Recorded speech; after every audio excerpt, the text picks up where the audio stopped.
Alright, now that the veal is starting to brown, we'll go ahead and throw the mushrooms in.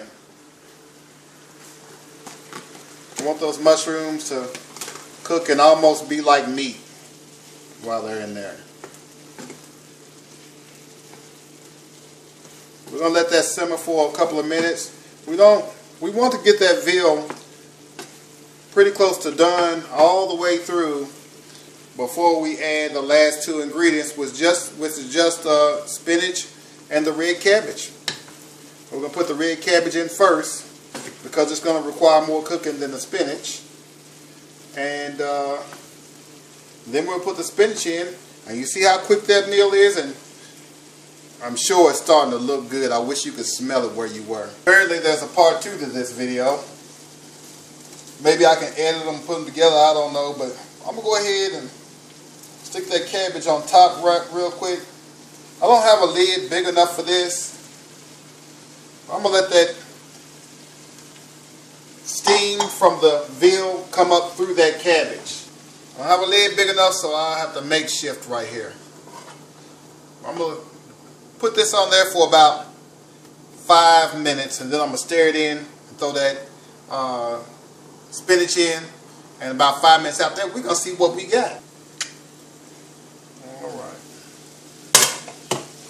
Yeah, that's done about what I wanted to do. Starting to get soft. I'm going to go ahead and mix that in. I needed to reduce a little bit before I try to mix it in because I said I wanted it in one pot. Well, it's swelling up this pot. But yeah.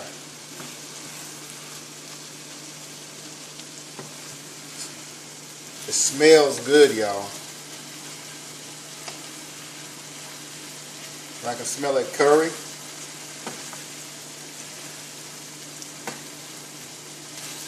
And that rub is sweet and spicy.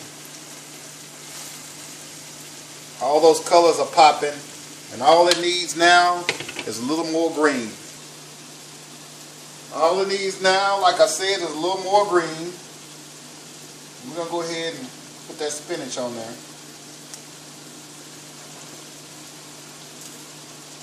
Now in here, with the crackers, we got our starch. The meat, we got our protein.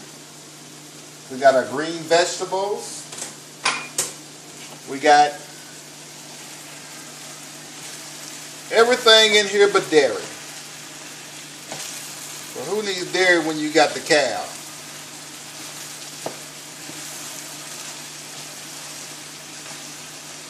A good old Jewish cook like me will never use beef and dairy. And for those of you who don't know, veal is beef. Now I'm going to cover it back up for about 5 minutes and let that steam work its magic.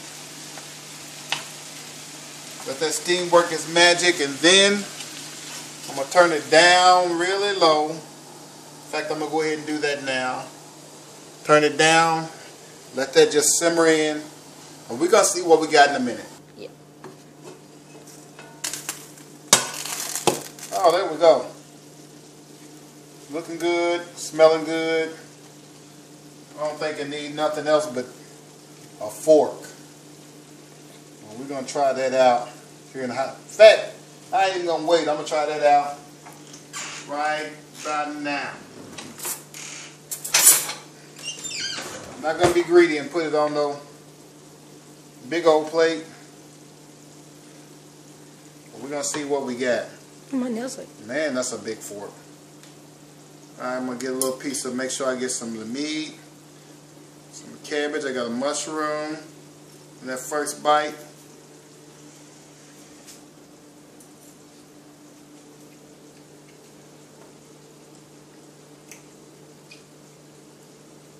My mama dead. Where your mama at? I got slapped somebody's mama. You gotta try this.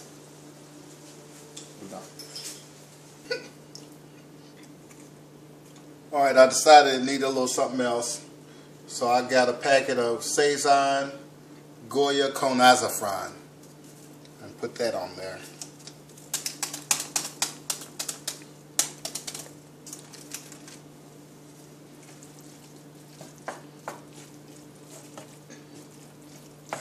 Already eaten quite a bit. It's good like it was, but I believe this is going to give it that little bit of saltiness it needs, plus that saffron.